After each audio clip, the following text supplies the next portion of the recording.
문화인사.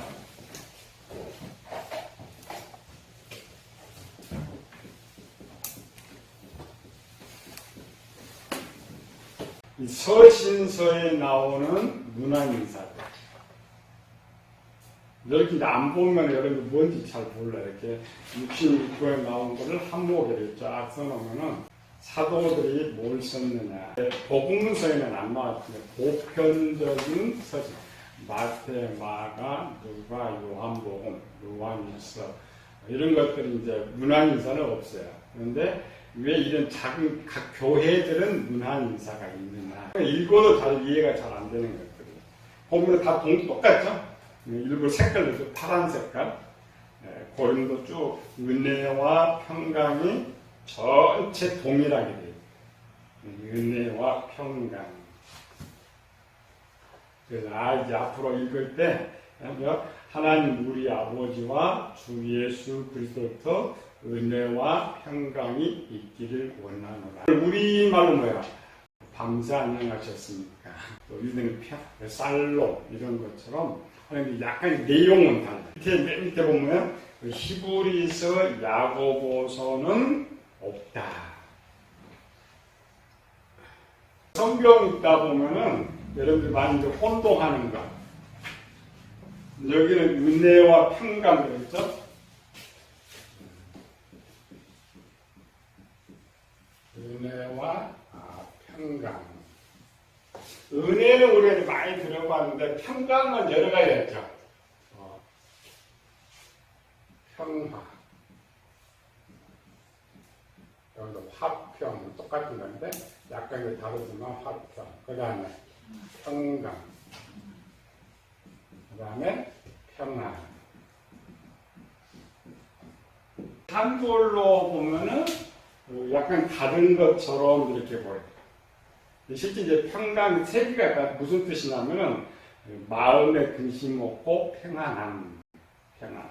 이 쓰일 때, 문장 쓰일 때 성경은 각각 다르게 했어요. 이 세 개에 나온 구절이 성경에 한 300구절 정도 등장하는데 제일 많이 나온 단어가 평안. 199구절. 구절. 그 다음에 평강. 평강은 팔팔하게 평강이라고. 팔팔. 평안은 불불. 이게 성경에 구절을 쓰는 평안. 뭔가 다르니까 이렇게 쓰지 않았을까. 평안은 뭐고 평강은 뭐고 평안은 뭘까요? 우리 생각과 똑같아요. 여기는 성경은 우리 한글로 풀이해 놓은 거기 때문에 우리가 생각하는 거 똑같아요. 근데 이렇게 안 배우면 어떤 때는 평화라겠다고, 어떤 때는 평강이겠다고, 어떤 때는 자꾸 목회자를 막 섞어가지고 뭘 말해. 여기 나면은 성경이 여기 구절에 평강하면 이렇게 하고, 그건 해석은 똑같지. 평안하면 해석은 똑같이 하고. 근데 이제 약간 다른 일이라는 거죠. 어떤 게 제일 클까요? 평화, 평강, 평화 중에 어떤 게 제일 클까요? 봄이다. 평화에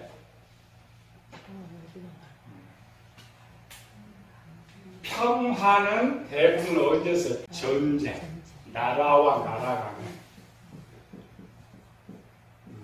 나라의 이제 전쟁이 끝나고 평화롭다 큰 거.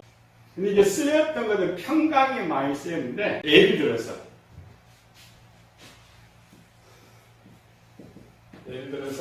우리나라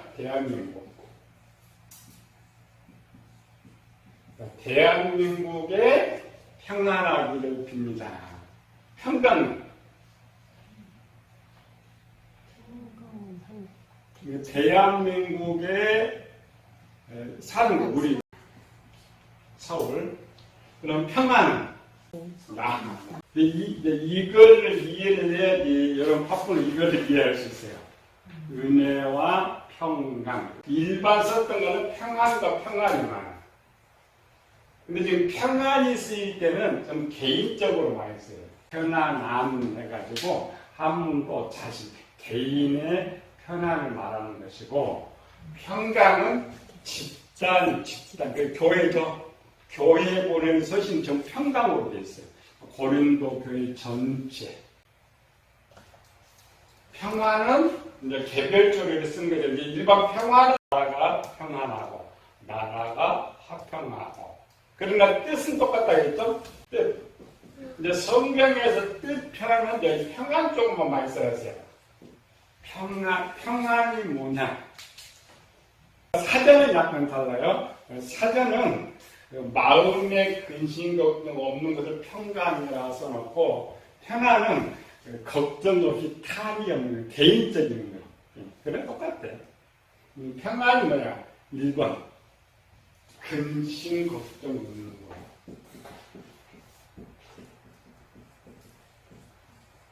거. 이게 이제 편안이래. 편안하다고 쓸 때 언제 제일 많이 써요? 쉴 때. 더 이상 할 일이 없으면 근심 걱정이 없죠. 할 일이 있으면 근심 걱정이 있죠. 평안. 14장 27절. 이 평안이 쓰일 때는 이제 아브라함이 쓰였어요. 세 개 다 뜻이 뭐냐? 요한복음 14장 27절. 평안을 너희에게 주노니 곧 나의 평안을 너희에게 주노니. 내가 너희에게 주는 것은 세상이 주는 것과 같지 않으면 마음에 근심하지도 말고 두려워하지도 말라. 개인도 집단도 나라도 할 때에 용어, 그러니까 용어 뜻은 똑같아. 그러나 쓰기는 잘 써야 되네. 뜻이 똑같다고 해서 뭐 국가를 막 설교를 하면서 평안하게 이렇게 하면 안 돼. 쓰는 용도, 성경을 정확히 둘이 썼어요. 신사에서 뭐라 했어요? 은혜와 평강. 개인적으로 주는 것 같으면은 편안. 그러니까 문장이 이렇게 편지 쓰면 항상 그래요. 주 하나님 은혜와 사랑과 평안이 개인할 때 쓸 때는. 그럴 때 이제 단체로 보낼 때는 평강이. 문안 편지 때에 이렇게 쓰는 겁니다. 접수에 보통 목사님 편지 쓰면 그렇게 써요. 앞에. 그 의미가 뭐냐? 아까처럼 우리는 일반적으로 평안, 밤새 그동안 잘 지내셨습니까? 건강하십니까? 이렇게 문의 쓰죠. 근데 여기는 사실 그런 문의는 아니고 문화 인사는 인사인데 복을 비는 문화 인사. 사전에다가 평안을 치면 질문이 그렇게 있어요. 목사들이 싸움, 할 말이 없으니까 그냥 질기나 써졌었는데, 우리 예배 순서 주일 예배는 제일 마지막이 뭐예요? 축복. 축복. 복. 논쟁. 그리고 네이버 신문에 있어요. 하도 목사들이 많이 논쟁을 해가지고 사전에 올라가는 거예요. 축도란 말이 잘못됐다. 축도라는 말을 쓰면 안 된다. 이유가 뭐냐? 이유가 우리 한문으로 쓸 때 축이나 도가 구별이 되는 거야. 우리 뭐야? 여기를 축복, 기도 이렇게 돼 있죠. 합성어 축복, 기도를 줄이면 축도란 말이에요. 이 축이 빌축이에요. 기도도 그러니까 빈다. 기도를 비는 거예요. 그럼 뭐냐, 문장에 우리는 그냥 기도하면 되는데 빌고 빌면 이단과 똑같지 않느냐. 그러니까 왜 중복인 내용을 이렇게 쓰느냐. 뜻은 하나만 하면 되는데 기도도 빌고 축복이 하면 빌축. 그래서 빈다가 두 번 들어가기 때문에 이 축도는 틀렸다. 그리고 중국에서는 축도라고 쓰지 않고 축복이라고 쓰고 있다. 그래서 이 축복이 맞는다. 이 축복은 뭐냐면은 복을 빌어주는 것. 이 뜻은 축복은 복을 빌어주는 것. 주는 기도. 원래 이제 기도가 빠졌죠. 이게 복을 빌어주는 것들이에요. 축복이라는 말이에요. 그리고 여기 이제 맞느냐, 틀리느냐. 우리는 한문에서 번역이 됐으니까, 그렇죠? 한문에서 번역이 됐기 때문에 맞느냐, 틀리느냐. 요걸 하라면 축복은 뭐냐?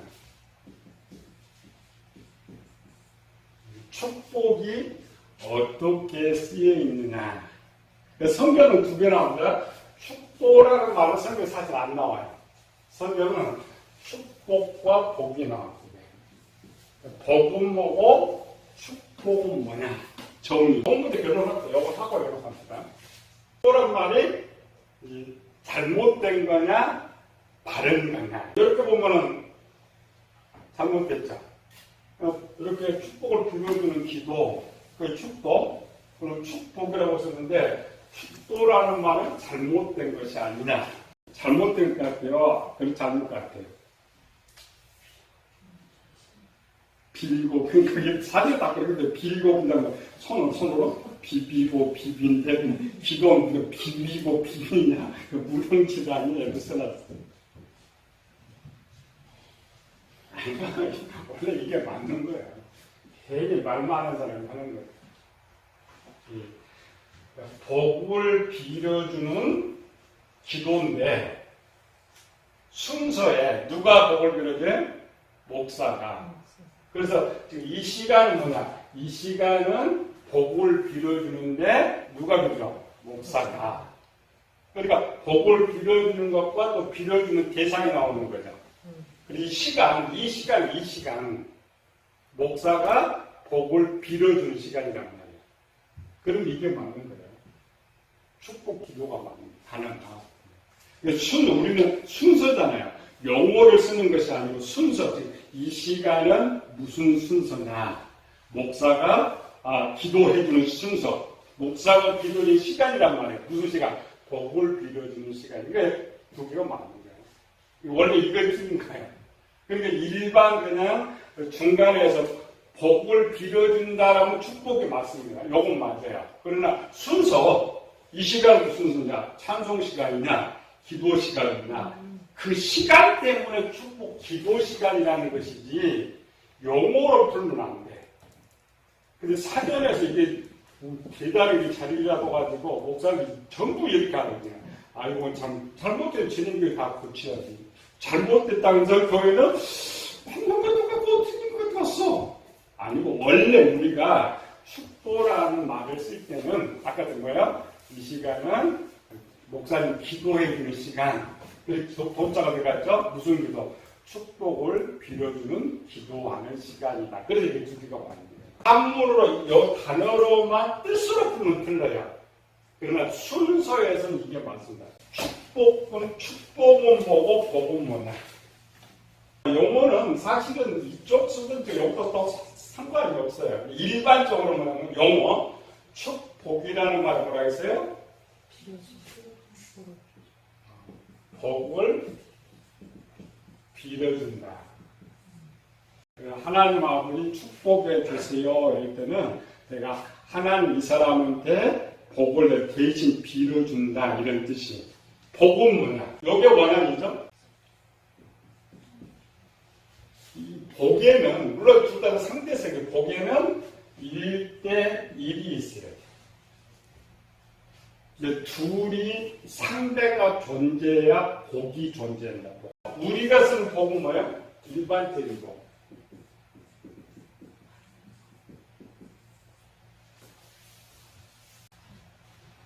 제일 쉽게 나에게 없는데 없는 것을 없는 노력 없이 받게 되는 것. 그러면 대가를 지불하지 않고 받는 것. 이게 복이에요. 복이라니까. 복은 그러면 어떤 주는 사람이 있어야, 주는 자가 있어야 되고, 받는 자가 있어야죠. 받는 자의 편에 쓸 때 이 복이 되는 거예요. 성경은 이게 일반적으로, 이 복은 있다 없다? 하나님의 것은 뭐야? 반드시 수고의 대가. 공짜는 바라지 마라. 요거는 공짜입니다. 우연히 뭐 어떤 로또 이런 공짜 아니고 성경은 복은 필연적으로 어떤 계획에 의해서 하나님이 개인에게 위해서 주는데 누구에게? 충성된 자, 준비된 자에게 복을 주신다. 준비되지 않으면은 오늘 황씨처럼 문제가 발생하고 또 이 복을 주시는 복을 주시는 이유가 뭐라고 했어요? 그걸 가지고 그동안 네가 못했던 선한 일을 해가지고 착한 사람 되라. 우리는 이런 복을 받으면은 자기를 생각하잖아요. 착한 일이 아니라 누림을 생각해. 그게 전부 잘못된 거예요. 오히려 그 복이 저주가 되거든요. 복이 돼야 하는데 복이 저주가 된다. 우리 한번 교인들은 더 잘못 생각하고 그냥 뭐 잘못하면 하나님 복 주셨다. 그래서 나한테 누리게 하고 우리는 종이기 때문에 종은 주인을 위해서 쓰는 것만 있지 종이 누리라고 주는 복은 없어요. 우리가 어떨 때 이제 노력하지 않다 어떤 복이 생길 수가 있어요. 나를 누려라고 주는 것은 하나도 없다. 그래서 예수님 이제 청지기로 했죠. 주인의 맡아 때를 따라 나는 청지기인데 청지기가 주인의 것을 낭비한다는 소리를 듣고 청지기 직분을 뺏어버렸죠. 복의 정의를 잡았죠. 이게 복이다. 그래서 성경은 디모데전서에 보면 준비된 자에게 하나님께서 복을 주신다 이렇게 되어 있어요. 이건 상대적인 것이고 내가 받을 때에 복을 받았다. 복이라는 단어. 그러니까 상대가 없으면 복이라는 용어 안 써져요. 쓰여지지 않죠? 문화 인사는 복이라겠죠? 복을 빌어주는. 이게 평강이 있을지는 대신 복을 빌어주는 거예요. 용어에서 또 싸워. 그냥 있을지어다 있기를 원합니다. 원어가 두겠죠? 초기와 후기. 있기를 원하노라 있을지어다. 이 사진 거의 똑같아요. 맨 밑에 유다서 봅니다. 긍휼과 평강과 사랑이 너에게 더 많아지니까 뭐가 없어야 돼. 하나님 아버지, 주 예수 앞에 전자가 그리고 히브리서는 왜 그럼 쓰지 않았고 야고보서는 왜 쓰지 않았고 또 복음서는 왜 쓰지 않았을까? 복을 빌어줄 대상이 없어요. 보편적인 서신은 마태, 유대인들, 헬라 이렇게 편지는 보내긴 보내는데 받는 대상이 없어요. 복은 예수님께서 마태복음 10장에서 너희가 어느 집에 들어가든지 그 집이 편안하기를 들으라. 너희 집 평안이 그 집에 합당하면 그 평안 그 집에 머물고. 그런데 보편적인 서신은 쓰긴 쓰는데 받는 대상이 없어요. 복을 빌어줄 대상이 없단 말이죠. 보편적인 것은. 그래서 마태마가는 없어요. 이제 복 자체가. 또 로마서도 마찬가지예요. 로마서도 편지는 로마의 모든 성도들에게 보내는데 상대방이 등장하더라. 베드로서는 정확하게 아시아와 갈라디아는 거의 딱 돼 있죠. 뒤에 이제 요한은 보편적인 어떤 대상한테 어떤 복을 빌어줄 수가 없어요. 그래서 아예 문장 자체가. 근데 중요한 걸 듣는데요. 히브리서 야고보서가 이런 복의 내용은 없는 이유를 먼저 찾아보고 야고보 그다음 유다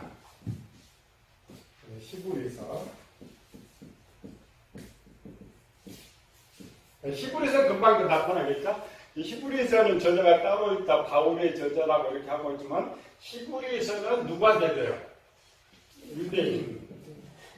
유대인들은 지칭이 또 없어. 요거는 그냥 문화인사 같은 거는 전체 문화인사가 들어가는데 여기는 복을 빌어주는 문화인사이기 때문에 상대방이 있어야 복을 빌어줄 수가 있는데 어떤 대상이 안 돼. 유대인 전체도 그럼 누구한테 하느냐? 그래서 히브리서는 아예 없는 거예요. 요한서도 없고 복음서도 없고. 나중에 야고보서나 유다서인데 60년대 이 표지를 쓰고 있는데 실제 그 시대는 야고보나 유다는 실제 목사입니다. 직분이. 이때는 이제 디모데도 목사가 있고 디도도 목사가 있고 직분상에는 목사의 반열이 되어 있는데 왜 유다는 일반적으로 야고보를 이렇게 썼을까? 그 시대에 일반 겸손 이 뒤에 보여. 이 복은 구약이 들어가면 누구만 빌어주도록 했어요? 구약에는 제사장. 그러면 신약 시대, 이 시대에 있을 때는 그 제사장의 직임을 이 사도들이 받고, 사도들은 그런 복을 빌어줄 권한이 있는데, 이들이 지금 목사가 돼 있지만, 일반 서신은, 개인 서신은 둘밖에 없어요. 나머지 사도들이 있었죠. 이들도 목사가 될 때는 복을 빌어주는 서신을 쓸 수는 있는데, 받는 사람 생각해봐요. 지가 사도야? 사도야? 목사에게 빌어줄 수 있는데, 그냥 지가 사도야? 근데 그 시대의 모든 성도들은 이 복은 누구만 지금 빌어줘요? 사도들이 빌어주는 복. 이걸 최고의 복으로 쓰고 있는데, 이들이 복을 빌어주면은 이 서신서 자체가 문제가 생겨요. 그래서 야고보는 목사지만 총 감독 제일 높지만은 아예 이름을 빼놓은 거예요. 또 야고보가 당시 출발점 일반 평신도잖아요. 평신도는 복을 빌어줄 수가 없죠. 그래서 이 복을 쓰지도 않고. 근데 유다는 복은 빌어주긴 빌어줘야 되겠는데 일반적으로 그냥 복 받으세요 이런 거고. 목사가 기도하면 하나님 복 이렇게 돼 있죠. 근데 아까 뺀 거예요. 똑같은, 아까 복은 똑같은 복은 복인데, 이런 시비거리가 있을 거 생각해가지고, 하나님 아버지 딱 빼놓고, 뭐 빼놓아도 금방 받는 사람 알죠. 보통, 하나님 이 복을 말하는 없다. 그러나, 문장이 걸렸을 때는 법적으로 걸리지는 않죠. 그런데 도용하지 않았으니까. 요즘 뭐예요? 도용하는 거? 그래서 쓰는 거예요. 성경을 좀 봐요. 왜 이걸 다 이렇게 썼는데 이거는 빠졌을까? 나머지 히브리서는 이제 복음서와 똑같이 받는 대상자를 하는데 그 대상자가 확정이 되지 않는다. 확정이 되지 않는다면 복을 빌어줄 수가 없는 거죠. 그래서 복이라는 단어가 없다. 그 다음에 우리 이제 세 번째 보는 것은 축복. 근데 축복이 언제 사용되는 거죠? 아까 전에 그 축복 가지고 문제를 거는 사람들이 있고, 축복이라는 용어를 가지고 문제를 거는 사람이 있어요. 사실 그 단편적으로 문제를, 복을 빌어준다고 하기 때문에 하지만, 성경이 축복이라는 용어가 많이 쓰이고 있는데, 거기 세 종류로 축복을 쓰냈어요. 축복이 가장 먼저 쓰였던 것이 어디 같아요? 축복. 상대 12장 3절. 너를 축복하는 자에게는 내가 복을 내리고 너를 저주하는 자에게는 내가 저주하노니 땅의 모든 족속이 너로 말미암아 복을 얻을 것이라 하신지라. 축복하는 자. 이건 세상 때인 거예요. 세상 때가 아브라함이 나가가지고 아브라함을 만나는 사람들이 그 사람 대신 복을 빌어주죠. 아버지도 잘 되기를 바란다. 신이 복을 주기를 바란다. 이런 보편적인 것들.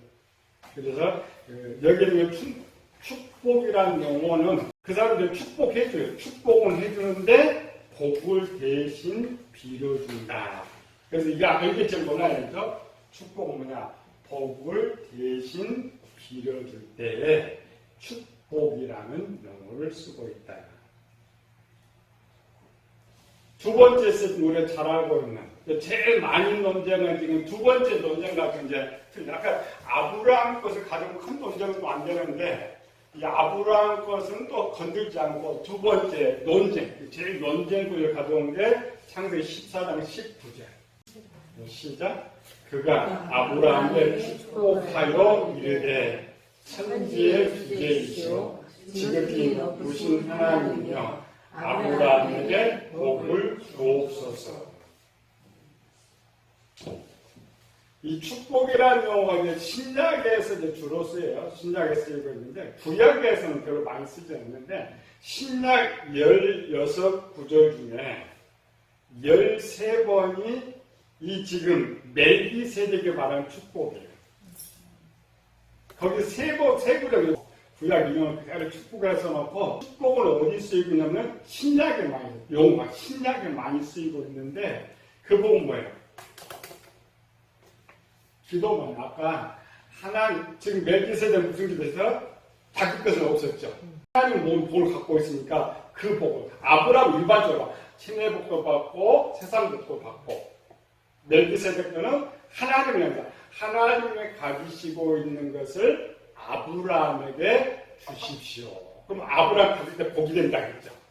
그런데 축복 대신 빌어주는 기도. 그래서 축복이에요. 똑같이 이제 내용도 대신 빌어주는 것인데 하나님의 것을 주십시오 할 때 축복해 주십시오. 그거는 틀린 게 아니란 말이에요. 여기 대신 빌어주는 거예요. 세 번째 내용은 약간 달라요. 창세기 27장 34절입니다. 시작. 이삭이 신이 크게 떨며 이르되 그러면 사냥한 고기를 내게 가져온 자가 누구냐? 내가 오기 전에 내가 다 먹고 그리하여 축복하였은즉 그가 반드시 복을 받을 것이니라. 자, 전자의 축복과 이 축복은 약간 달라요. 전자는 축복을 빌어주는 사람 자기 빼자 아무것도 없었어요. 그래서 없지만은 복이라도 대신 빌어주려고. 여기 지금 이삭은 자기가 가지고 있는 것을 기도라는 형식을 통하여서 야곱에게 준 것이에요. 당사자가 복을 갖고 있어요. 그러니까 하나님이 이제 누가 썼어요? 이삭이 썼다. 그래서 나에게 지금은 못 주고 있죠. 지금 못 주고 있지만 장차 내게 있는 모든 것을 네가 다 가져라. 그게 축복. 우리가 생각할 축복도 다릅니다. 이삭은 뭘 기도했는지요? 27장에는 나오지 않아요. 20장에는 그냥 야곱한테 복 받더라. 물론 좀 나오지만은 정확하게 이삭은 무슨 복을 빌어줬느냐. 다음 장 28장 3절 4절 전능하신 하나님이 내게 복을 주시어 내가 생육하고 번성하게 하여 내가 여러 족속을 이루게 하시고 아브라함에게 허락한 복을 내게 주시되 너와 함께 네 자손에도 주사 하나님이 아브라함에게 주신 땅 곧 내가 거주하는 땅을 내가 차지하기를 원하노라. 하나님께서 후자는 아브라함 자기가 받는 거예요. 그러니까 하나님의 복을 든지 내가 하든지 어떤 사람에게 복을 빌어줄 때는 축복이라는 용어를 쓰고 있다. 그래서 복이라는 용어를 쓰든지 축복이라는 용어는 상관이 없어요. 근데 우리는 한국 사람 축복이라는 용어를 더 많이 써요. 복이라는 용어다. 왜? 축복이 크다고 생각합니다. 복은 떴고 축복은 의미는 똑같아요. 똑같은 것인데 축복이라는 용어를 쓸 때는 기도로 대신 복을 빌어줄 때 용어를 축복이라고 쓰고 기도하지 않고 받는 것은 복이 되는 거예요. 그러니까 복을 주십시오. 축복해 주기 똑같아요. 용어가. 대신 빌어주는 이런 것. 근데 사실 이게 쓸데없는 논쟁들은 이 배경을 알아야 계시록 문안 인사를 알 수가 있어요. 왜 그냥 은혜와 평강의 길을 원하노라 써버리면 괜찮은데 그냥 그렇게 자세하게 등장을 시키고 있느냐. 복이라는 것은 자기에게 필요한 것을 받을 때 복이 돼요. 필요하지 않으면 복이 안 되는 거죠. 시대에 가장 필요한 그들이 뭐냐를 정확하게 찾아가지고 지금 요한이 처음으로 서신서에 처음으로 복을 빌어주는 거예요. 요새는 엄청 많은데 처음으로 그게 가장 필요한 지금 가장 의존적인 것이 뭐냐. 그리고 우리가 막연히 기도하고 복을 빌어주는 것이 아니고 그 사람이 가장 필요한 쓸 수 있는 것을 빌어주는 것이 축복 기도다. 오늘 우리는 이제 영적으로 이제 많은 제사장이 되어 있기 때문에 여러분도 복을 빌어주는 게 축복, 그게 축복입니다. 축복, 복을 대신 빌어주는 것. 그럼 내가 이제 기도한다고, 내가 축복 기도했다 그랬죠. 그게 축복이에요. 대신 복을 빌어주는 기도를 했다. 축복 기도했다. 그럼 그것도 축복이라고 써요. 축복이라고 쓰는 건 뭔 말인지 모르죠. 축복 기도했다. 그거나 축도나 똑같은 내가 복을 빌어주는 기도를 대신했다. 이게 논쟁거리가 원래 안 되는 건데 많은 사람들이 논쟁을 하고 있는 거예요. 그거를 살펴보기 위해서는 먼저 용어가 그런 것이 있었고 그렇게 하고 있구나를 살펴보는 거예요.